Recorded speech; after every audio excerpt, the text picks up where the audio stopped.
उनके राज्य की मेहतर जो थी वो कहने लगी, हे महारानी, जिस राज्य की मेहतर ऐसे काम कर सके उस राज्य की रानी को जाने की कोई जरूरत नहीं है। वो मेहतर पहुंची, उसने जैसे ही जल डाला जनक का रोग ठीक हो गया। अब यहाँ विद्वानों ने एक बात और कही कि जात की मेहतर, लोग उसे कहते मेहतर रानी। ये उपाधि किसने दी? महाराज जनक ने। जब जनक का रोग ठीक हो गया था तो ये जनक ने कहा था कि आज से लोग मेहतर नहीं बल्कि मेहतर रानी से तुम्हें बुलाएंगे। अब एक विद्वान ये कहता है कि एक बार पत्र इसलिए नहीं गया था, एक बार जनकपुर से एक संत जा रहे थे, रास्ते में बैठे हुए थे, एक पतिव्रता स्त्री अपने पति को कंधे पे रख के ले जा रही थी, जिसके पति के शरीर में कोढ़ था। धोखे से उसका पैर कमंडल में लग गया, कमंडल के जल के छींटा संत के चेहरे पे जा गिरे। वो सच्चे संत थे, उन्होंने कहा जाओ, सुबह का सूरज जब निकलेगा, जब तेरे पति की मृत्यु हो जाएगी, तेरे कमंडल में लात मारी।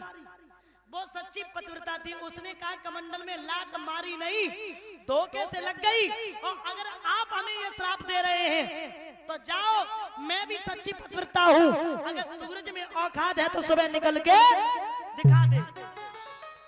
एक दिन नहीं, 2 दिन नहीं, 3 दिन नहीं, 10-15 दिन हो गए। जनकपुर में सूरज नहीं निकला। वहां बड़े बड़े विद्वान आए, उन्होंने कहा सूरज भी निकल आएगा, इसके पति की मृत्यु भी नहीं होगी अगर कोई पतिव्रता स्त्री कच्चे धागा को कच्चे घड़ा से बांधे और कुआं से जल निकाले और उसके पति के ऊपर डाले, सूरज भी निकल आएगा और उसके पति की मृत्यु भी नहीं होगी। अब सोचने वाली बात, कच्चा धागा और कच्चा घड़ा कैसे हो सकता है ऐसा? महाराज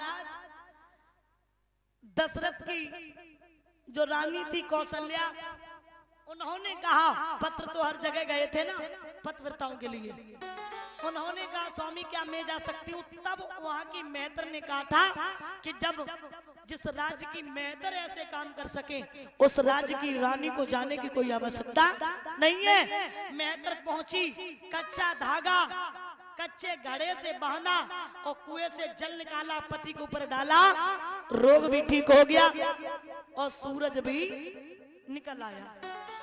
यही दिमाग में झटका लगा था, जब उस राज्य की मेहतर ऐसे काम कर सकती हैं, उसके बेटों के लिए धनुष तोड़ना कोई बड़ी बात नहीं है, इसलिए पत्र नहीं भेजा। बाद में पत्र गया था, तब महाराज भरत और शत्रुघ्न को लेके राजा दशरथ आए, चारों भाइयों का विवाह हुआ, राम का सीता के साथ, लक्ष्मण का उर्मिला के साथ, भरत का मांडवी के साथ, शत्रुघ्न का श्रुतकीर्ति के साथ।